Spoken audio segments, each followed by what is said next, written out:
Ladies and gentlemen, after President William Ruto had gone to Ishaweri to meet the former President Uhuru Muigai Kenyatta, later on he appointed 3 political bigwigs from Mount Kenya region.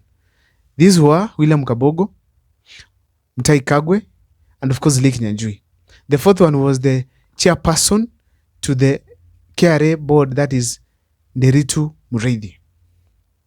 After appointing these 3 people, William Ruto, of course, had so many expectations as far as the Mount Kenya region is concerned.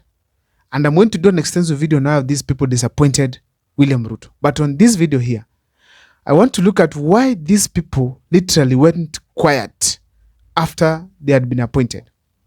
If you look at well, Kabogo came in and called himself the new sheriff in town. He even said the noise that is in Mount Kenya is because they know he has come back to politics. So therefore, everyone knew that Kabogo will always be engaging. But after 2 weeks exactly, Kabogo went silent. Even so, he got invited to various TV stations to speak on the agenda that he has. He even talked about regulating social media for the youths who are misusing it, or even actually entirely. Even said they have the capacity to close down social media. Later on, he went quiet and even did a video asking, where is William Kabogo? The other person, it is now Mutahi Kagwe. Someone we knew could speak at least almost every day during COVID times. Until Uhuru Kenyatta left power, Mutahi Kagwe was one among the most popular cabinet secretaries in his docket. But right now, it is like he's not the cabinet secretary for agriculture. Lee Kinyanjui, despite hakuwa na maneno mingi, but Lee Kinyanjui also could speak eventually at some point on the matters that are concerning the public. But now, it's like Lee Kinyanjui was never appointed. We only see them in photos when they are performed, maybe they're in a cabinet meeting.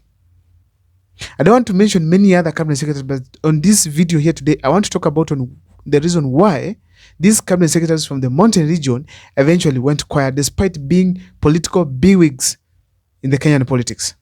But before I do so, please, if this is the first time you're watching my videos, kindly make sure that you subscribe, like, and comment, because that is the best support you can always give this channel. Number 1 in my list is the fact that William Ruto is the sole decision maker within government. Moses Kuria once testified that in government, he could not make any serious decision despite having very good opinions and ideas. He could not execute even one because he had to seek for permission. And whenever he sought for permission, he was always told, no, you are chana nayo, sahi hatuwezi fanya. Then I ask myself, who is this instructing William Ruto to stop, Kuria to stop something, yet William Ruto is the cabinet secretary? It's the answer is only one. Either it is William Ruto himself or William Ruto's aide, that is Farouk Kibet. So in William Ruto's government, decisions are made from above, you just receive them.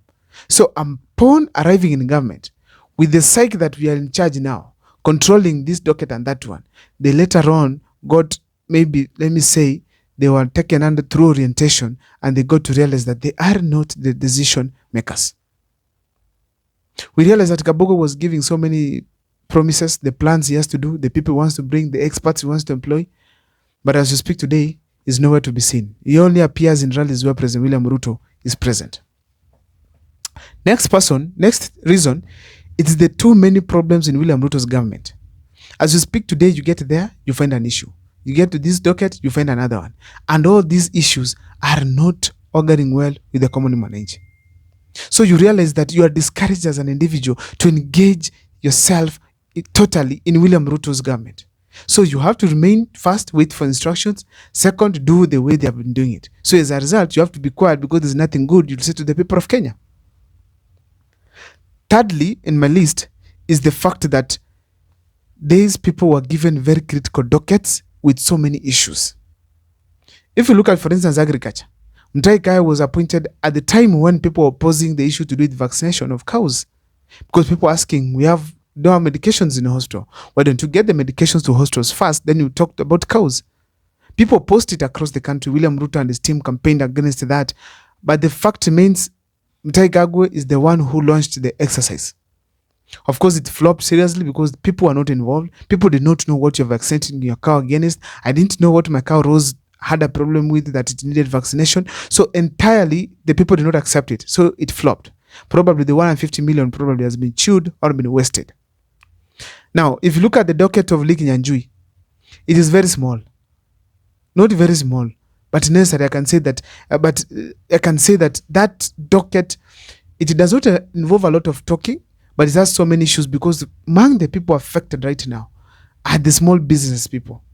People were expected at least their business to grow and grow the economy and pay taxes. They are now not having businesses. Some of them are closed. So Lake Nyanjui arriving there, so many issues with taxation. So what do you do at that point? You cannot reduce the taxes from William Ruto.